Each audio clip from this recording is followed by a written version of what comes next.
Hello everyone, it's Shel from Paper Rock TO Studio and welcome to December. um, I was in a swap. Yes, that's what happened. I was in a swap on this really great community called Creating and Sharing Mixed Media. It is a G+, a Google Plus community. That's something kind of like Facebook, but it's Google. And anyway, great community, and they have monthly or bi-monthly swaps, and there was one that was ending on the last day of November, which was to swap 3 artist trading cards, 2 of them inspired by an artist. And I did another one a while back, inspired by contemporary landscape artist Max Stevenson, and I will link it right up there in the corner there. And I needed to make another one and get them in the mail by the 30th, which, yesterday. And of course, the whole month of November was crazy because of doing art journal pages every day, so I really waited till the very last second to do this. I wanted to do a abstract portrait in the style of the original master that did these, who is Picasso, of course.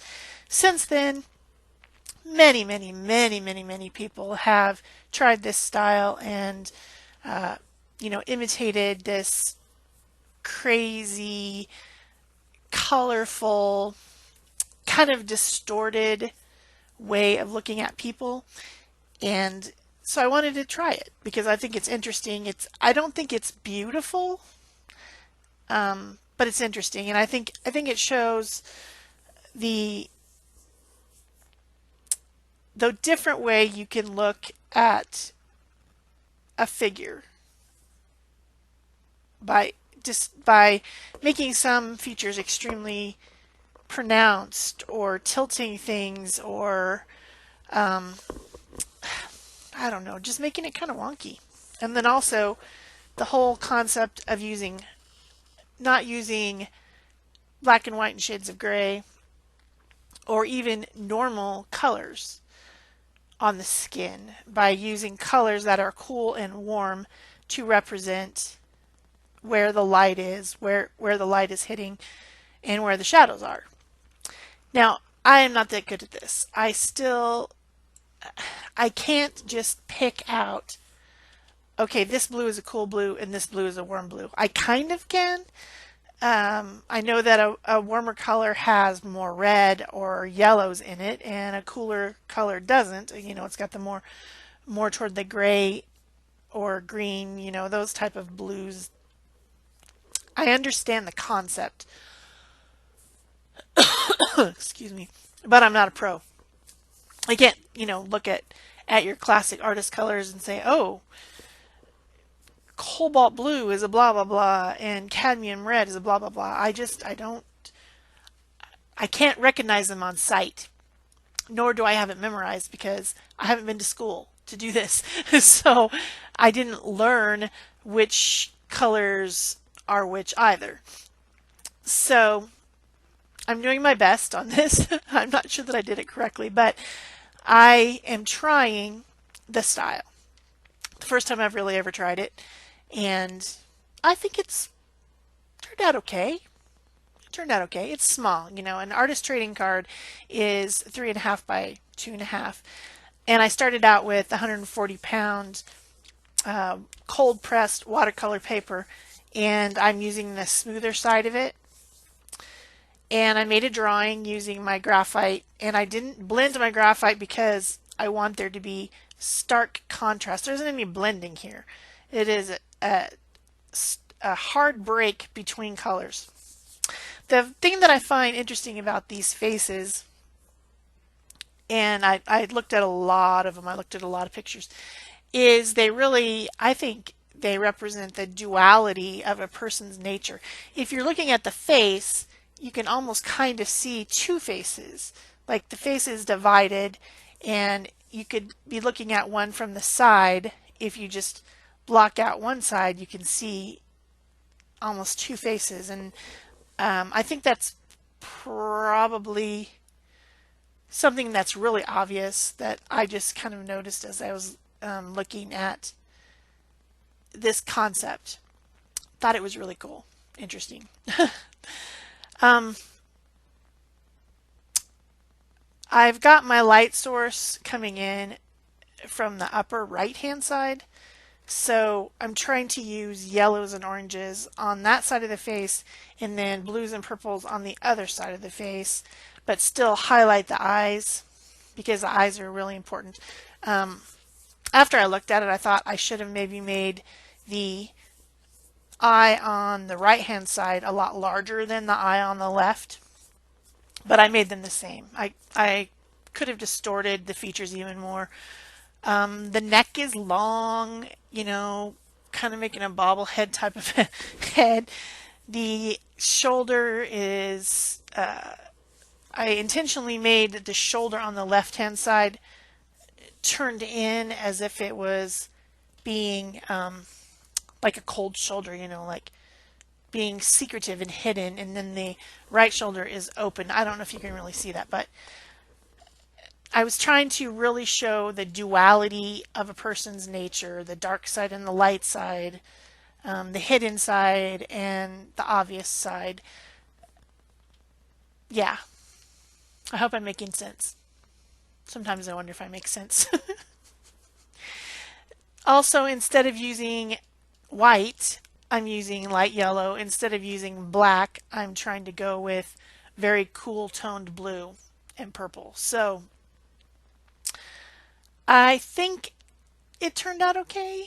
Uh, on the neck, I probably should have switched the blue and the yellow to be opposite than that, but I wanted contrast. I wanted the brighter color to show against the darker color of the face. If I had flipped those two colors, then that blue on the left-hand side would have bled right down into the neck, and I wanted there to be contrast, so that's the reason I flipped them.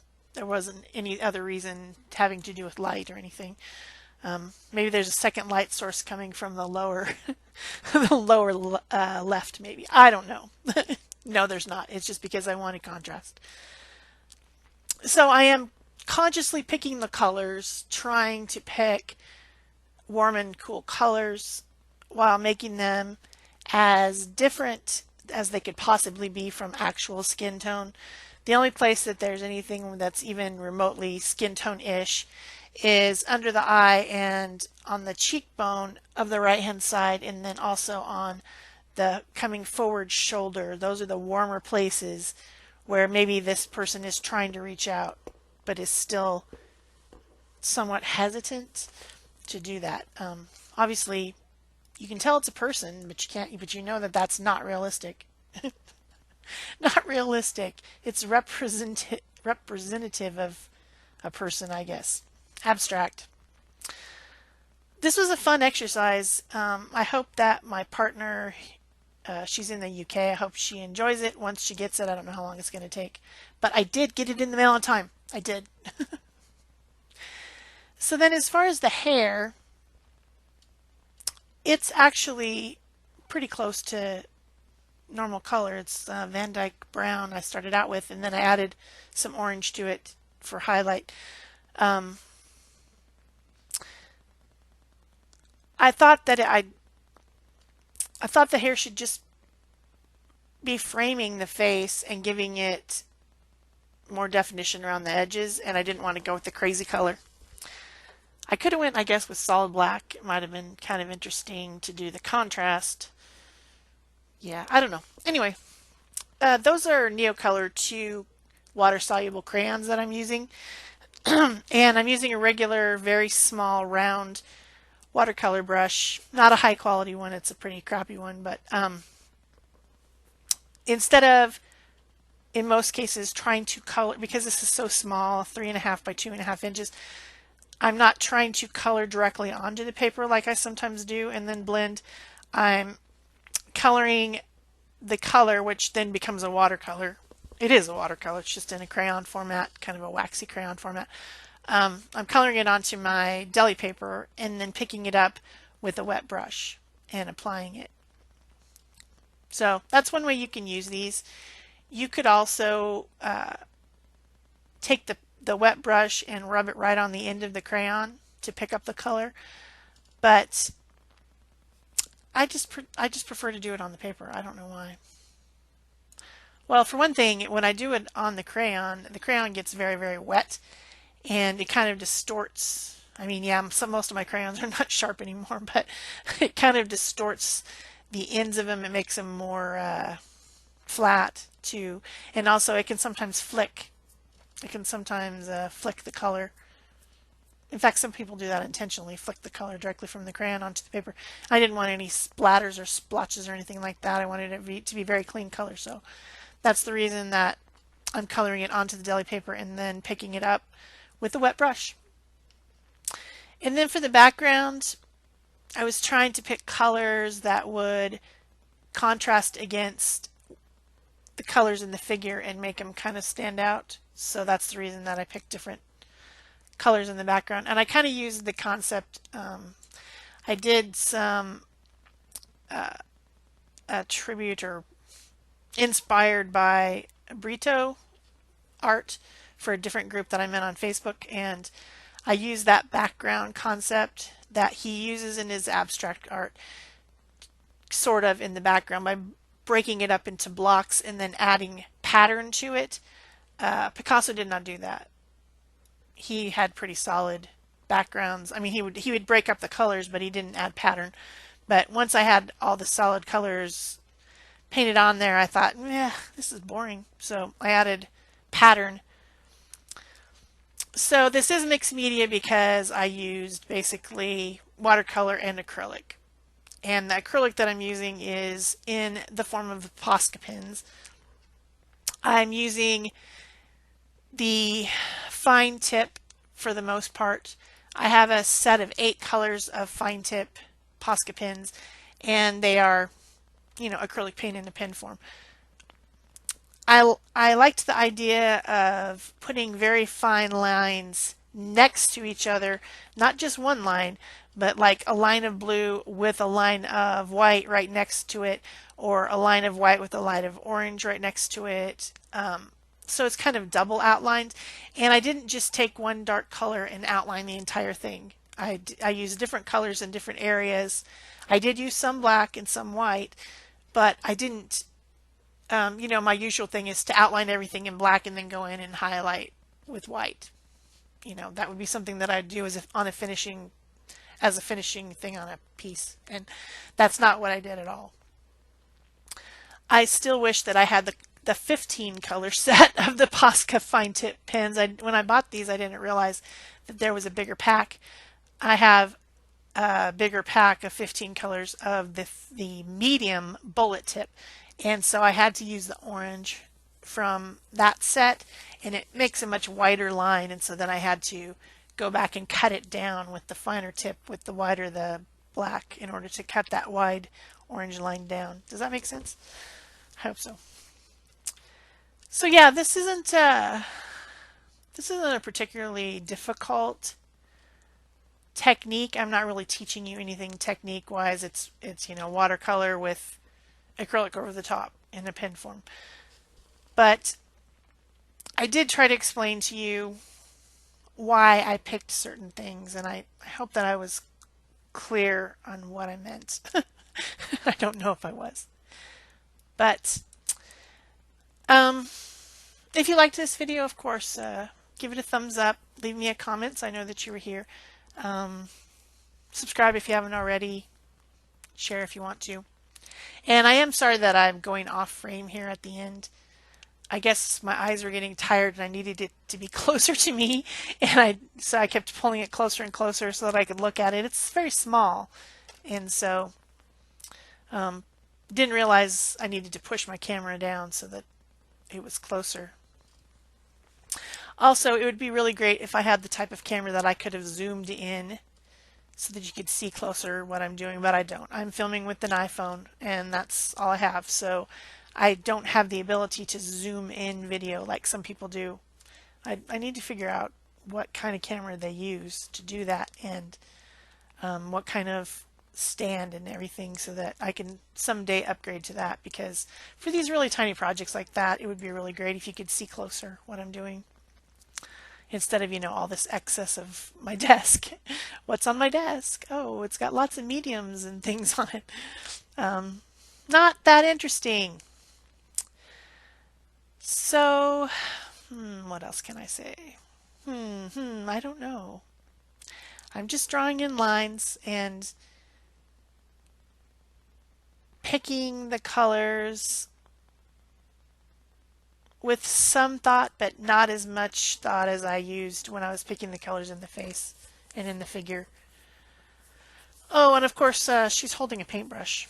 And I did add a word. Now that's definitely not a Picasso thing. There would be no word, but I did put art up at the top. I thought it added balance to the composition, so it should have been obvious if she was holding a paintbrush that it was about art. So you really didn't need the word. I don't know, it was kind of pattern up in the corner.